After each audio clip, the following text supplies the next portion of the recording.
first New York, now Paris.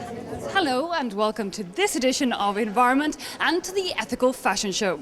Now, if when you hear ethical fashion your first thought is ponchos or Peruvian hats, well, think again. It's actually cutting-edge fashion which, while designed with the environment and mankind at heart, it's also a business that works. The proof? This is the 6th edition of this show, bringing together 100 designers from all over the globe. We're going to be looking at their latest trends in this edition. We'll also be bringing you to Mali, where you'll see that organic cotton is actually saving the agricultural industry there. According to a recent survey here in France, 40% of consumers say they make their purchases based on ethics. What's more, 19% of French people say they're willing to pay more for products that protect the environment. Well, we're going to take a look now at what's on offer here in this showroom and indeed what's going on around the world in terms of ethical fashion and indeed clothes that help you adapt to an ever-changing climate. A trip into the heart of the Amazon and to the root of the product. In Brazil, these men are known as tree bleeders. Knife in hand, they slice into the trunks to extract its rubber, a precious resource and a weapon in their battle to protect the forest. For the moment, the white liquid isn't valuable enough to provide a living on its own, but with orders from manufacturers like Veja added to their regular farming activities, these men earn enough to survive. The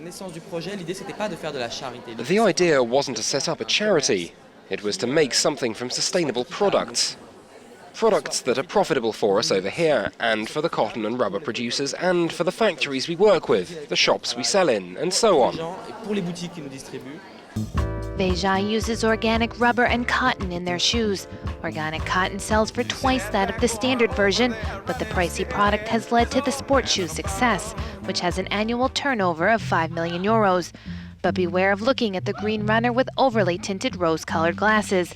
Not everything's organic, and it's possible to step up production because when produced en masse, the sneaker loses all its environmental cred. Rolling in her latest collection, Kakoli Banerjee organizes the designs put together and made in Royal Rajasthan. Feeling that fashion should be about more than just money, this designer quit her job in the city and set up a trust that brings together women who've been cast out from society. That woman is not accepted back in the village because she has had the courage to speak up. So then she has to leave and she has to find another way of supporting herself, and that is when we come into the picture, that we give her a place to rebuild her confidence, to find her own feet, to stand for herself. The bid is not to offer charity but confidence and skills. 8 women live at the Design Center, which is located at an organic farm and provides much of the collection's materials. Just wanted to show you this because we are based on an organic farm, and we, apart from the cotton which we also grow ourselves, we do our own vegetable dyeing, and this is an example of that, where we use our Indian gooseberry to create the dye, and we have done the tie dyeing ourselves. They're well supplied with vegetables and cotton, but electricity is less plentiful, meaning each piece is meticulously stitched by hand. British designer Ada Zan Ditton sewed her first styled stitches as an intern with the Alexander McQueen House of Fashion. Today, she credits them for teaching her everything she knows, but she gets her inspiration from a rather unlikely source, science books. This is the key dress to my collection, which is called The Colony. The Colony is inspired by the book A World Without Bees, which discusses colony collapse disorder. And so I wanted to create a collection which was inspired by the way that bees think and create their colonies.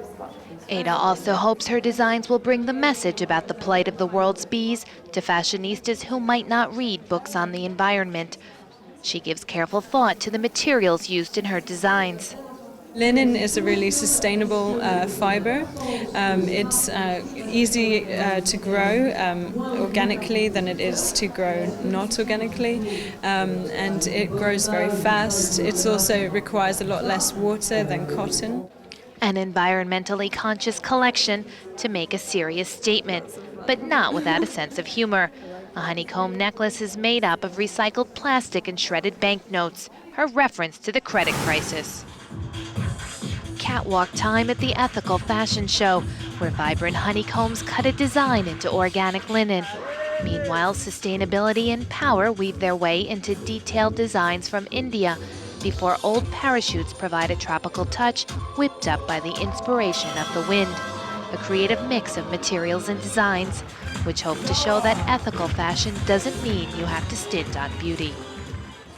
Well, as you've seen there, lots of innovative design here at this ethical fashion show and also some classic elements. Here at this stand we have some genuine Panama hats, handmade by a women's association in Ecuador and made with a very specific palm which only grows there. Indeed, it's not the only material which has caught our eye in this show. This t-shirt, for example, is made with bamboo. Let's take a look now at some of the primary products that make up our clothes. Cotton, for example, is used in a large proportion of them, and it is currently in a fierce battle with genetically modified crops. At Bel Bes, east of Cairo, it's time to harvest the cotton. On this farm, the land reserved for growing has shrunk by half. For Mansour, the drop is due to rising production costs. The fertilizer has become expensive, the gas for the irrigation machines as well. All that's expensive and no one wants to help us. Mansour is not alone. Small growers everywhere are trying to come to grips with the rise of mechanized super farms in Texas, Brazil, and China. There, the scale of production is larger and less costly, notably thanks to genetically modified crops.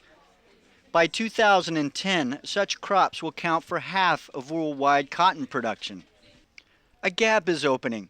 Large producers are protected by their financial power and agricultural subsidies. In Egypt, the state is disengaged and subsidies are rare. Cotton is both an industrial and an agricultural product which needs particular attention from the government. If nothing's done, I fear for the future of cotton here. One possible solution for struggling farmers like Mansour involves a radical departure: biocotton. In the south of Mali, organic cotton is rejuvenating an agricultural industry that was almost dead. The number of large global clothing distributors demanding organic cotton is on the rise.